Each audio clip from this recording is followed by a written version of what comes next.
Hey, what's up guys? This is Anthony from Anthony's Customs, and for this review, we are looking at the Elite Edition. It's McFarlane Toys Elite Edition Fallout, I think it's Fallout 76 T-60. It doesn't say Fallout 76, so I'm not 100% sure. I'm not the biggest Fallout person. I did play the pants off of Fallout 4. I really like the nude mod, the story and the gameplay, but I'm not a Fallout person per se. But you guys asked me to review this, so I said, you know what, it's almost Christmas, what the heck, I'll review it for you. It's a $60 figure from McFarlane Toys. This will be interesting. So I'm happy to say there's some good news here, and there's some bad news too, but it's worth looking at. So let's go ahead and take it off the stand and take a closer look.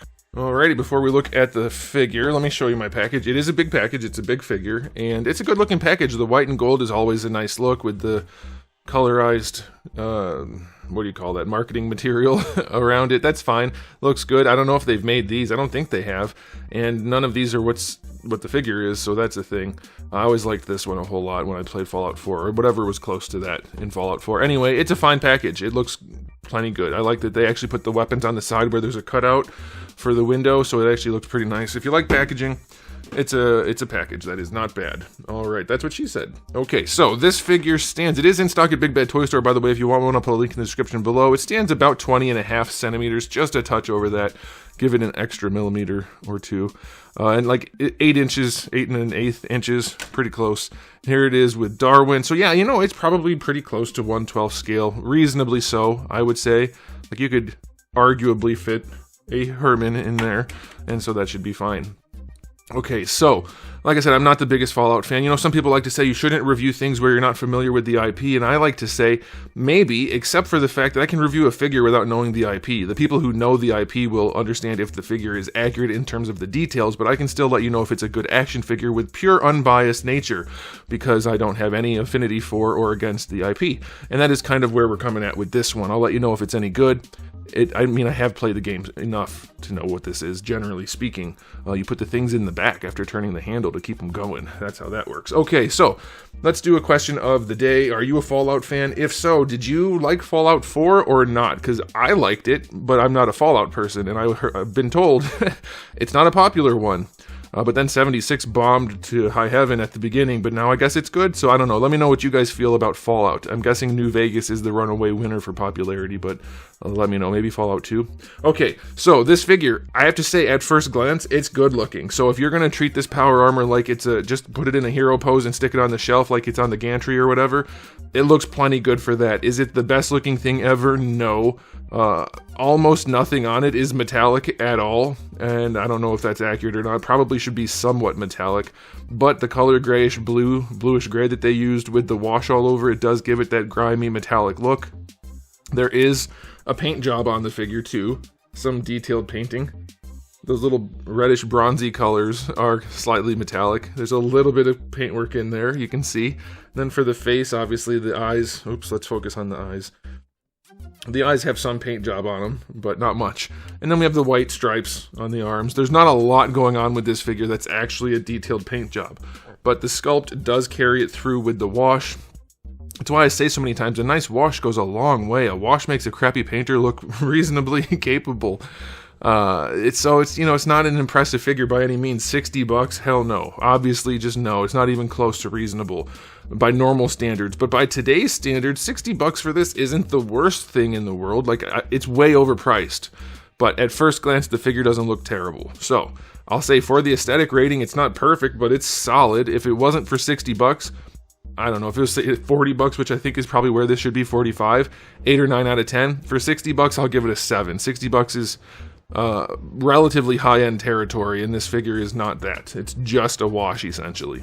Alright, now for accessories, you get a ton of stuff. You get the big gun, you get a bunch of littler guns, you get the one that looks like, whatever. Yeah, you get a bunch of guns, bunch of different things. You get a floppy sword, but it's nicely painted.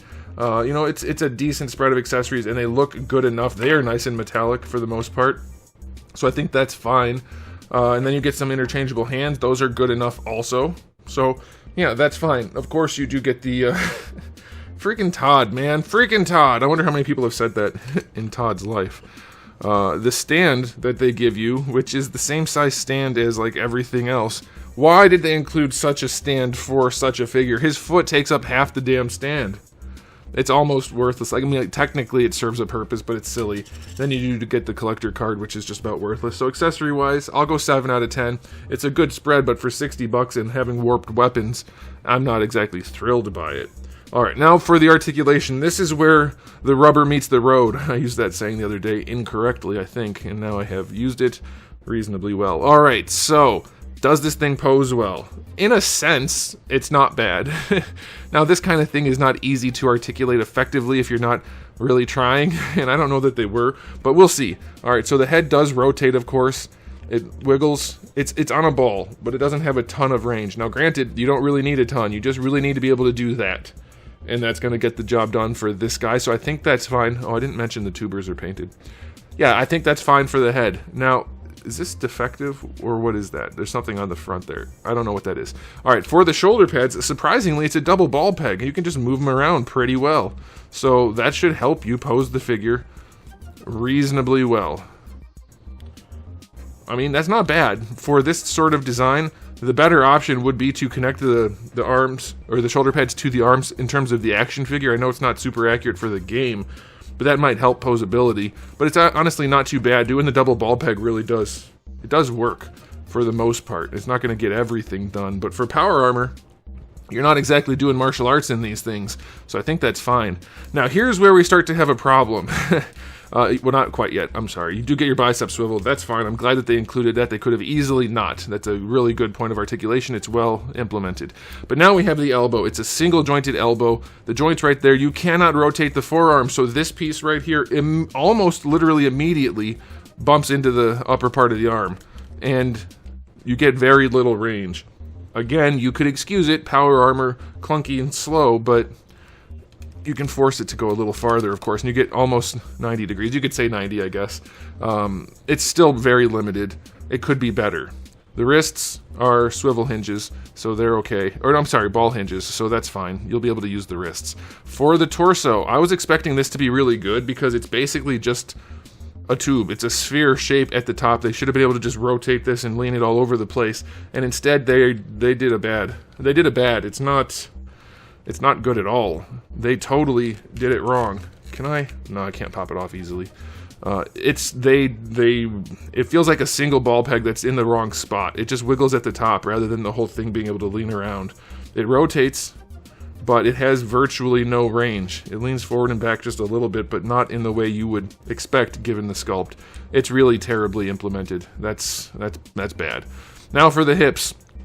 Obviously, we are limited by the design of the suit, so they don't go out to the side for anything. Like, these could have easily been put on a hinge or something. They were not.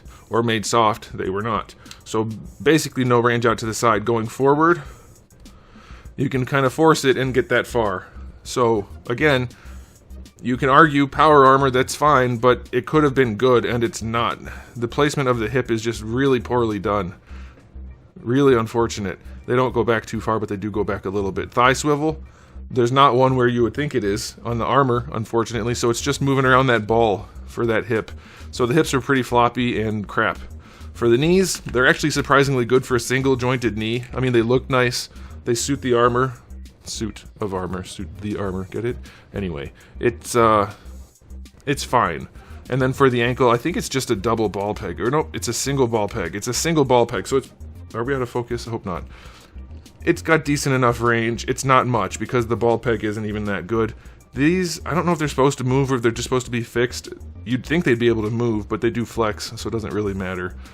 So it's fine. The articulation is probably passable for this particular model. For this design, for the power armor being what it is, it's probably fine, but it's nowhere near as good as it should have been, especially at the $60 price point.